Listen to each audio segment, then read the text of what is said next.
شہر ہند بولتے ہیں ہاتھ والا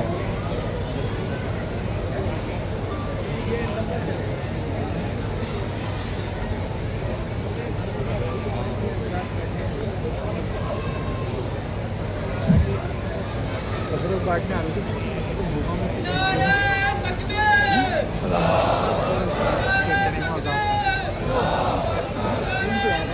اشرف کیمرے فکس شاید ان میں سے کوئی ایک آدھ کوئی اور نہیں پڑے گا ویسے وہ پروجیکٹر ہے سوری وہ پروجیکٹر ہے ایک پروجیکٹر پبلک کی طرف ہوگا تو ایک اسکرین پہ ہوگا ٹی وی لگا رکھا وہ ہاں وہ لگا نا وہی ہوگی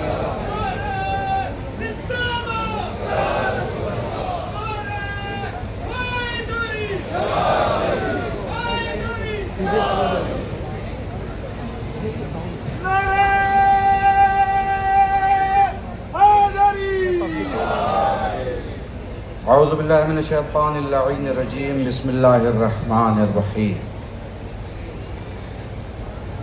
تمام تعریف اس پروردگار عالم کے لیے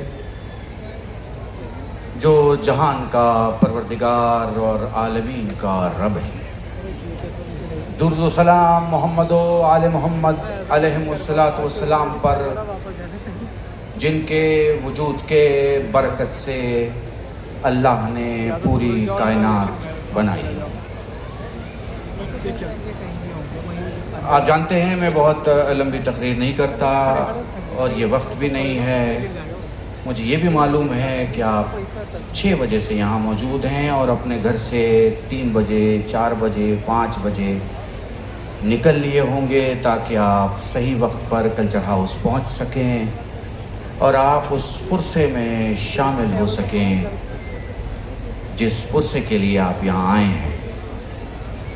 میرے اس کونے پر یہ جو جوان بیٹھے ہیں میں بڑوں سے نہیں کہوں گا لیکن جنہوں نے 22-25 سال مجھے دلی کے ممبر سے سنا ان جوانوں سے کہوں گا بیٹھ جاؤ اپنی جگہ پر بیٹھ جاؤ.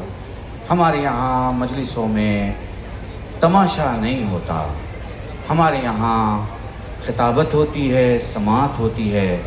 شکر گزار ہوں میرے ان تمام ہندو دوستوں کا جو موجود تھے. میں شکر گزار ہوں پرکاش بھائی کا جو RSS کے ایک بڑے ذمہ دار ہیں, پانی اور جنگل کے کاموں کو دیکھتے ہیں. میں نے ان سے بس یہ کہا تھا کہ ہمیں پرسے کے لیے جانا ہے. انہوں نے پلٹ کے کہا ایسے دیش کی اولادوں کو کون سلام نہیں کرتا جو اپنی دھرتی پر مر مٹتے ہوں. آپ کو معلوم ہے آپ اس وقت کلچر ہاؤس میں ہیں اور ایمبیسی اور کلچر ہاؤس کا ایک ڈیکورم ہے, ایک انداز ہے, ایک طریقہ ہے.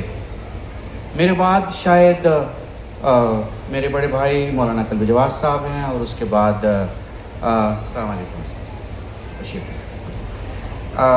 اس کے بعد آپ آیت اللہ الغروی صاحب سے فضائل اور مصائب یا جو بھی وقت یہاں پہ ہیں آپ انشاءاللہ ان سے استفادہ حاصل کریں گے. میں پھر واپس یہ لوگ جو کنارے کھڑے ہیں ان سے کہوں گا 4-5 منٹ کے لیے بیٹھ جاؤ, فوٹو وغیرہ بعد میں کھینچ لینا جب ختم ہو جائے پروگرام. جتنی فوٹو کھینچنا ہو کھینچنا اور جس کے ساتھ فوٹو کھینچنا ہو کھینچنا. میں ان جوانوں سے جو یہاں بیٹھے ہیں, ان لوگوں سے, ان سے جن کے باپ زندہ ہیں ان سے نہیں کہہ رہا, جن کے باپ مر گئے میں ان سے کہہ رہا ہوں. یہ بتاؤ تمہارے باپ کی میت تم نے کتنے دیر میں دفن کی تھی؟ تھکے تو نہیں ہونا, پریشان تو نہیں ہونا. اگر اس کا جواب یہ ہے کہ مولانا میں نے اپنے باپ کی میت 5 گھنٹے میں دفن کر دی, مولانا میں نے اپنے باپ کی میت 10 گھنٹے میں دفن کی, مولانا میں نے اپنے باپ کی میت 1 دن میں دفن کی, تو پھر میں تم سے کہنا چاہتا ہوں آج تم اس کے لیے بیٹھے ہو جس کی میت ابھی تک دفن نہیں ہوئی, نہیں تمہارے رونے کی آواز بلند نہیں ہوئی. مجھے نہیں پتا میں یہاں تقریر کر کے تم سے نعرے بھی لگوا سکتا تھا, میں فضائل اور فضیلت پڑھ سکتا تھا, میں اور بھی بہت سارے بیان کر سکتا تھا, مگر میرے دل نے کہا نہیں, نہیں آپ احساس کیجئے آپ کس کے لیے بیٹھے ہیں. سچ تو یہ ہے کہ اس روشنی کی کوئی ضرورت اب ہماری زندگی میں رہی نہیں، چونکہ ہمارے گھروں میں ایک اندھیرا ہو گیا ہے. کیسا اندھیرا ہے؟ یہاں موجود میڈیا کے ان تمام جوانوں سے کہنا چاہوں گا، باپ دادا پر دادا کوئی بھی مر جائے تو 40 دن کے بعد غم ٹھنڈا ہو جاتا ہے. تم ان کی آوازیں سنو، یہ شہادت کا ذکر سنتے ہی رونے لگتی ہیں. میں تم سے ایک بات بتاؤں، مجھے اسی کلچر ہاؤس میں پتہ چلا، جس آیت اللہ خامنائی کی مجلس کے لیے یہاں بیٹھے ہو نا، اس کے لاش کے صرف 3 ٹکڑے ملے ہیں. میں نے ساری مجلس اسے 1 منٹ میں پڑھ دی تمہارے درمیان. خاک شفا کا جسم بنایا گیا، 3 ٹکڑوں کو سجایا گیا اور سجا کے رکھا گیا ہے. مجھے نہیں پتا مجھے آگے کیا کہنا ہے، مگر بس میں اتنا کہنا چاہوں گا، سلام اس حسین پر، سلام اس حسین پر جس نے کربلا میں کتنی مصیبتیں اٹھائیں کوئی لفظوں میں نہیں بیان کر سکتا. مگر ہاں چلو، ہماری ہر گفتگو نامکمل ہے اگر کربلا نہ آ جائے. تو میں بس ایک بات تمہارے دل کی تسلی کے لیے کہہ کے اور کربلا سے رب دے کے چلا جاؤں گا. تمہیں رونا ہو رونا، نہ رونا ہو نہ رونا، چونکہ کبھی ہمارے خطیب کو اپنے مجمع سے کہنا نہیں پڑتا کہ کہو سبحان اللہ، اور کبھی یہ نہیں کہنا پڑتا کہ رو کیوں نہیں رہے ہو، آنسو کیوں نہیں بہا رہے ہو، چونکہ وہ آنکھوں سے روتا ضرور ہے لیکن اس کا دل پہلے تڑپ رہا ہوتا ہے. ایک اور جملہ کہوں، ایک اور جملہ، بس یہ جملہ پڑھوں گا اور ختم کر دوں گا اپنی تقریر. تمہیں پتہ ہے جب آغا شہید ہو گئے، ایک رات تک خبر نہیں آئی، دوسری رات خبر آ چکی تھی کہ آغا دنیا سے چلے گئے. آ گئی تھی نا خبر آ گئی تھی دنیا سے چلے گئے، شہید ہو گئے. تمہیں ایک بات کہوں، پوری دنیا کے شیعوں کو 24 گھنٹے میں پتہ چل گیا کہ خامنائی شہید ہو گئے. مگر ہائے، جب کربلا میں میرا حسین شہید ہوا تو ایک وقت تک صغرا کو پتہ نہیں چلا کہ بابا ہمارا.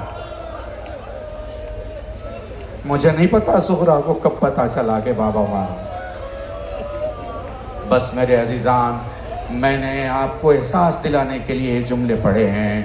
یہ مائک، یہ سٹیج اپنی لیاقت اور اپنی فضیلت کو سنانے کے لیے نہیں ہے، انہیں پرسہ دینے کے لیے ہے جو صاحب پرسہ ہیں.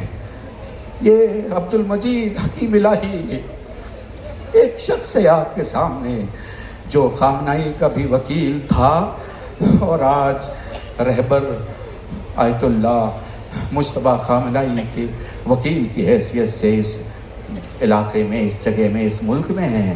میں بس ایک جملہ کہوں گا تاکہ محسوس کر سکو، انہیں پرسہ دینا، ان کے ہاتھ کو چومنا، ان کے کندھے پہ ہو سکے تو بوسہ لے کے کہنا ہم کھڑے ہیں. چونکہ جب سجاد کو پرسے کی ضرورت تھی ہم موجود نہیں تھے. بس میرے عزیزان، ایک جملہ یاد رکھنا، 2 قسم کے لوگ ہوتے ہیں، ایک دنیا میں خوشی کے لیے، عیش و عشرت کے لیے جینے والے، اور ایک مقصد کے لیے جینے والے. دنیا میں جتنے راجہ ہیں عیش و عشرت کے لیے جینے والے ہیں، مگر خامنائی اصول کے لیے جینے والے ہیں. ایک بات کہوں، اللہ کا شکر ادا کرو کہ تمہیں خدا نے ہندوستانی بنایا ہے، کیونکہ ہندوستان میں آنے کی خواہش تمہارے حسین کو بھی تھی اور خامنائی کو بھی تھی. آپ کے مولا حسین بھی ہندوستان کو بے پناہ چاہتے تھے اور آیت اللہ خامنائی بھی ہندوستان کو بے پناہ چاہتے تھے. میں یہی ٹھہر کے آپ سب کو دوبارہ ایک نام کی طرف متوجہ کرتا ہوں. میں 2 نام لوں گا اور آپ کو تمام تر قوتوں کے ساتھ کہنا پڑے گا، زندہ باد ہندوستان، ہندوستان، خامنائی، خامنائی. انہی جملوں کے ساتھ آپ سب سے خدا حافظ چاہوں گا. بہت شکریہ.